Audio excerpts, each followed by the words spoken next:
Praise the Lord. ദൈവത്തിൻ്റെ ധന്യമായ തിരുനാമം വാഴ്ത്തപ്പെടുമാറാകട്ടെ. ഫെയ്ത്ത് ലൈറ്റ് മീഡിയയിൽ കൂടി എന്നെ ശ്രദ്ധിക്കുന്ന എല്ലാ പ്രിയപ്പെട്ടവർക്കും ക്രിസ്തുവിൻ്റെ നാമത്തിൽ സ്നേഹവന്ദനം. എല്ലാ പ്രിയപ്പെട്ടവരെയും ദൈവം ധാരാളമായി അനുഗ്രഹിക്കുമാറാകട്ടെ.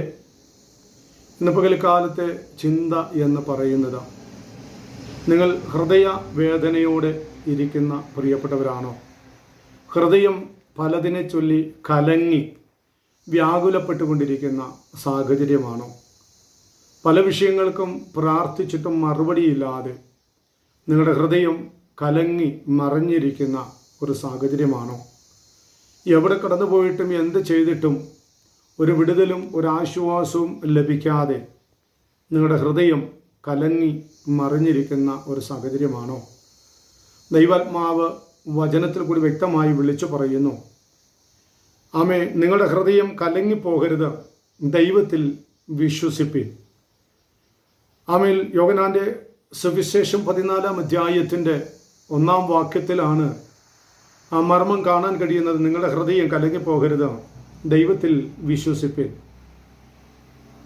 പലവിധമാകുന്ന വിഷയങ്ങളാൽ ഹൃദയം കലങ്ങി മറിയുമ്പോൾ സർവശക്തനായ ദൈവം വിളിച്ചു പറയുന്നു, നിന്റെ ഹൃദയം പലതിനെ ചൊല്ലി വ്യാകുലപ്പെട്ട് കലങ്ങി മറിയുവാൻ അനുവദിക്കാതെ സർവശക്തനായ ദൈവത്തിൻ്റെ കരങ്ങളിൽ ഹൃദയത്തെ ഏൽപ്പിച്ചു കൊടുക്കുമ്പോൾ, ഹൃദയത്തിലെ വിചാരങ്ങളെ ഏൽപ്പിച്ചു കൊടുക്കുമ്പോൾ, സർവശക്തനായ ദൈവം നാം ഭാരപ്പെടുന്ന വിഷയം എന്താണോ അതിൻ്റെ നടുവിൽ ദൈവം വിടുതൽ നൽകി തരുവാൻ തക്കവണ്ണമിടയായിത്തീരും. നമ്മുടെ ഹൃദയം കലങ്ങി മറിയുന്നത് തലമുറയെ ചൊല്ലിയുള്ള വിഷയമാണോ? ഭവനത്തെ ചൊല്ലിയുള്ള വിഷയമാണോ? സാമ്പത്തിക പരാജയത്തെ ചൊല്ലിയുള്ള വിഷയമാണോ? കടഭാരങ്ങളെ ചൊല്ലിയുള്ള വിഷയമാണോ? ബാങ്ക് ലോണുകളെ ചൊല്ലിയുള്ള വിഷയങ്ങളാണോ? ഏതു വിഷയമാണെങ്കിലും സർവശക്തനായ ദൈവം വചനത്തിൽ കൂടി വ്യക്തമായി വിളിച്ചു പറയുക, നിങ്ങളുടെ ഹൃദയം കലങ്ങിപ്പോകരുത്. ഹൃദയത്തിൻ്റെ കലക്കത്തെ മാറ്റുന്ന ഒരു സർവശക്തനായ ദൈവം, ഹൃദയത്തിൻ്റെ വേദനകളെ അറിഞ്ഞ് പ്രവർത്തിക്കുവാൻ കഴിവുള്ള ഒരു സർവശക്തനായ ദൈവം നമുക്കുണ്ട് എന്ന് തിരുവചനം വ്യക്തമായി നമ്മെ ഓർമ്മിപ്പിക്കുകയാണ്. ഹൃദയമെന്ന് പറയുന്നത് ആത്മീക ജീവന്റെയും വികാരങ്ങളുടെയും ഒരു കേന്ദ്രമാണ് എന്ന് ആമേൻ മത്തായി സുവിശേഷം 22-ാം അധ്യായത്തിൻ്റെ 37-ാമത്തെ വാക്യത്തിൽ വ്യക്തമായി വിളിച്ചു പറയുന്ന ഒരു ഭാഗം കാണാൻ കഴിയുന്നുണ്ട്. ഹൃദയത്തിൽ പലവിധമാകുന്ന വിചാരങ്ങൾ കൊണ്ടുവന്ന് ആ ഹൃദയത്തെ ഭാരപ്പെടുത്തി കളയുകയല്ല നാം ചെയ്യേണ്ടതാണ്. വിഷയങ്ങൾ പലതും കടന്നു വരാൻ സാധ്യതയുണ്ട്. പലവിധമാകുന്ന വിഷയങ്ങൾ കൊണ്ടുവന്ന് നമ്മളെ അലട്ടാൻ സാധ്യതയുണ്ട്. ഹൃദയത്തെ കലക്കിക്കളയാൻ സാധ്യതയുണ്ട്.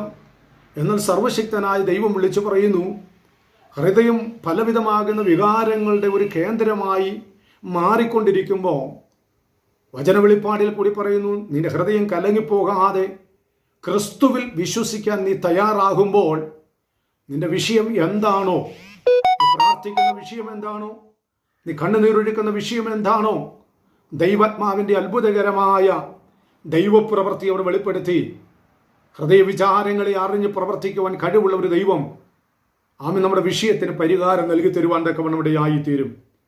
ഞാൻ പറഞ്ഞതുപോലെ ഹൃദയം എന്ന് പറയുന്നത് ആത്മീക ജീവന്റെയും വികാരങ്ങളുടെയും ഒരു കേന്ദ്രം എന്ന അർത്ഥത്തിലാണ് മത്തായി സുവിശേഷം 22-ാം അധ്യായം 37-ാമത്തെ വാക്യത്തിൽ അവിടെ പഠിപ്പിക്കുവാൻ ഇടയായിത്തീരുന്നത്. 37-ാമത്തെ ആമേൻ വാക്യത്തിൽ പഠിപ്പിക്കുമ്പോൾ നമുക്കിവിടെ കാണാൻ കഴിയുന്ന വാക്യം ഇങ്ങനെയാണ്, നിന്റെ ദൈവമായി കർത്താവിനെ നീ പൂർണ്ണ ഹൃദയത്തോടും പൂർണ്ണ ആത്മാവോടും പൂർണ്ണ മനസ്സോടും സ്നേഹിക്കുവാനിടയായിത്തീരണം.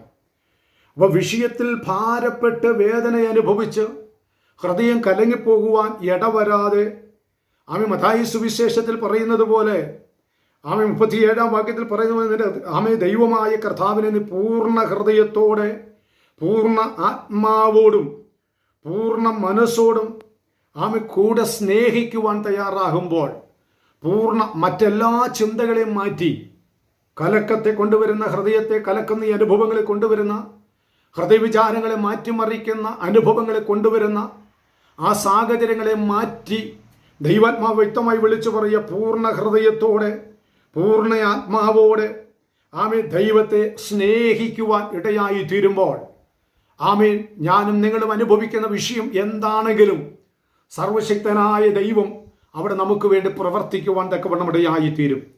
നമ്മുടെ വിഷയത്തിന് ദൈവാത്മാവ് അവിടുന്ന് പരിഹാരം നൽകിത്തന്ന് സ്വർഗം മാനിക്കുവാൻ തക്കവണ്ണം ഇടയായിത്തീരും എന്ന് വ്യക്തമായി നമ്മെ ഓർമ്മിപ്പിക്കുന്ന അനുഭവം ആമെ കാണാൻ കഴിയുന്നുണ്ട്. ഏതുവിധമാകുന്ന ഭാരം അനുഭവിച്ചാലും, എങ്ങനെയുള്ള അനുഭവത്തിൽ മുന്നോട്ട് കടന്നുപോയാലും ആമേ, ഭാരം അനുഭവിക്കേണ്ട, നിന്റെ ഹൃദയം കലങ്ങിപ്പോകേണ്ട. ആമേ, നിന്റെ ഹൃദയത്തെ ദൈവസന്നിധിയിൽ ഏൽപ്പിച്ചു കൊടുക്കാൻ നീ തയ്യാറാകുമ്പോൾ ദൈവാത്മാവിന്റെ അത്ഭുതകരമായ ഒരു ദൈവിക മഹത്വം നമ്മുടെ മേലോട് വെളിപ്പെടുത്തി സ്വർഗം അനുഗ്രഹിക്കുവാനിടയായിത്തീരും. ആമേ, ഹൃദയം കൃപയുടെ പ്രവർത്തന മണ്ഡലമാണ് എന്ന് മറ്റൊരു വാക്യത്തിൽ മത്തായി സുവിശേഷം 13-ാം അധ്യായത്തിന്റെ 18-19 വാക്യങ്ങളിൽ നമുക്ക് കാണാൻ കഴിയുന്നുണ്ട്. ഹൃദയം കൃപയുടെ പ്രവർത്തന മണ്ഡലമാണ്. അങ്ങനെ ഹൃദയത്തെ ദൈവസന്നിധിയിൽ ഏൽപ്പിച്ചു കൊടുക്കാൻ തയ്യാറാകുമ്പോൾ കലങ്ങിപ്പോകാതെ, വ്യാകുല ചിന്തകളാൽ ഭാരപ്പെട്ടു പോകാതെ, പലതിനെ ചൊല്ലി നിരാശ അനുഭവിക്കുവാൻ ഇടവരാതെ, യോഹന്നാന്റെ സുവിശേഷത്തിൽ വായിച്ചതുപോലെ നിങ്ങളുടെ ഹൃദയം കലങ്ങിപ്പോകരുത്, ദൈവത്തിൽ വിശ്വസിക്കുവാൻ നീ തയ്യാറാകുന്നു എങ്കിൽ നിന്റെ ഹൃദയത്തിലെ ഭാരം എന്താണെങ്കിലും, അതെത്ര കാഠിന്യമേറിയതാണെങ്കിലും, പ്രാർത്ഥിച്ചിട്ട് ഇന്നുവരെയും പ്രാർത്ഥിച്ചിട്ടും ഒരു മറുപടി ലഭിക്കാതെ ഇരിക്കുന്ന വിഷയമാണെങ്കിലും സർവശക്തനായ ദൈവം വ്യക്തമായി വിളിച്ചു പറയുന്ന നിന്റെ ഹൃദയത്തിലെ ആഗ്രഹത്തെ മാനിക്കുന്ന ദൈവത്തിന്റെ ആത്മാവ്, നിന്റെ ചിന്തനങ്ങളെ മാനിക്കുന്ന ദൈവത്തിന്റെ ആത്മാവ്, ഹൃദയത്തിലെ ചിന്തനങ്ങളെ ഭാവങ്ങളെ വിവേചിച്ചറിഞ്ഞ് വിഷയത്തിന് പരിഹാരം നൽകിത്തന്ന് മാനിക്കുവാൻ സർവശക്തനായ ഒരു ദൈവം നമ്മുടെ മുന്നിലുണ്ട് എന്നുള്ള വിശ്വാസത്തോടുകൂടി ആ സർവശക്തനായ ദൈവത്തിന്റെ കരങ്ങളിൽ നമുക്ക് ഏൽപ്പിച്ചു കൊടുക്കാം.